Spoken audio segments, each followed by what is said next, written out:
ശ്രീരാമൻ ഉണ്ടായിരുന്നു, സീത ഉണ്ടായിരുന്നു, ചിലപ്പോ ഉണ്ടാവാം. സിനിമ കാണാത്ത ഒരു സിനിമ കാണുമ്പോ അത് ഉറപ്പാണ്.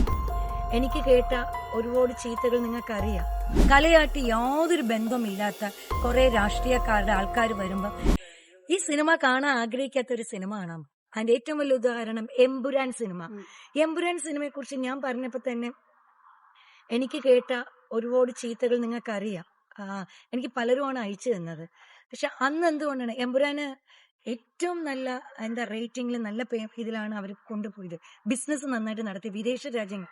അപ്പൊ ഈ സിനിമ വിദേശ രാജ്യങ്ങൾ ഞാൻ കുറച്ചു മുമ്പേ പറഞ്ഞു, ഞാൻ പോലും ഈ സിനിമ ഇങ്ങനെ ഒരു സിനിമ ഇറങ്ങുന്നത് ഞാനും അറിയുന്നില്ല, നമ്മൾ ഒരു സ്ഥലത്തും കണ്ടില്ല. ഒരു വാർത്ത വന്നപ്പോഴാണ് നമ്മളും അറിയുന്നത് ഇങ്ങനെ ഒരു സിനിമയുണ്ടെന്ന്.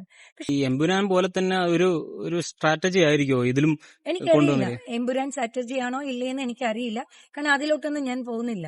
പക്ഷെ ഒരു കേന്ദ്രമന്ത്രിയുടെ പടമായതുകൊണ്ട് മാത്രമാണോ, അല്ലാണ്ട് വേറെ പടങ്ങളിലൊന്നും ഇത്രയും ആണെങ്കിൽ ജാനകി എന്ന അമ്മ എന്ന് പറയുന്നവരുടെ പേര് ഇപ്പൊ തന്നെ എന്റെ പേര് മായ എന്ന് എന്റെ അച്ഛനമ്മ ഇട്ട് നന്നായി. വല്ല ജാനകിയോ ലക്ഷ്മിയോ അല്ലെങ്കിൽ സീതയോ കല്യാണി എന്നൊക്കെ ആയിരുന്നെങ്കിൽ ഇവരെപ്പോഴും. പക്ഷെ എന്റെ കൂടെയുണ്ട് മായ വിശ്വനാഥ് എന്ന് പറഞ്ഞ ശിവനാണ് ലോകത്തിന്റെ. ഇനി മാറ്റാൻ പറഞ്ഞാൽ ഞാൻ മാറ്റൂല, എനിക്ക് അവരൊന്നുമല്ലല്ലോ ജന്മം തന്നത്.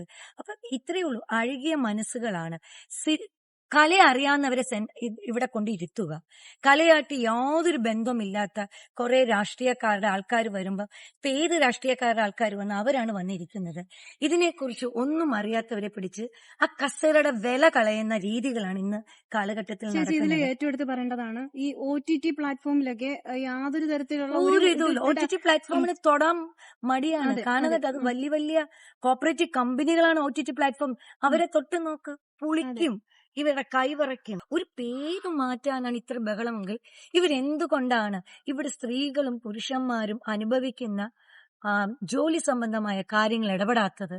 ഒരു പേരിൽ എന്തിരിക്കുന്നു? അതൊരു പേരാണ്. നമുക്കറിയാമോ, നമ്മൾ പുരാണ കഥകളെ കേട്ടിട്ടേ ഉള്ളൂ, ആരോ എഴുതി വെച്ച പേരുകളാണ്.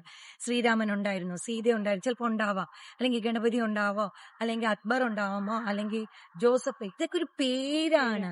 പേരിലൊക്കെ ഇത്രയും വലിയ ഇത് പിടിക്കണമെങ്കിൽ ഇവരുടെയൊക്കെ മനസ്സ് എത്ര പ്രത്യേകതാണ്. അതാണ് ഞാൻ ആലോചിക്കുന്നത്. പക്ഷെ ഇതുകൊണ്ട് ഒരു കാര്യമില്ല, സിനിമയ്ക്ക് മാർക്കറ്റ്. സിനിമ കാണാത്ത ഒരു സിനിമ കാണുമ്പോ അത് ഉറപ്പാണ്.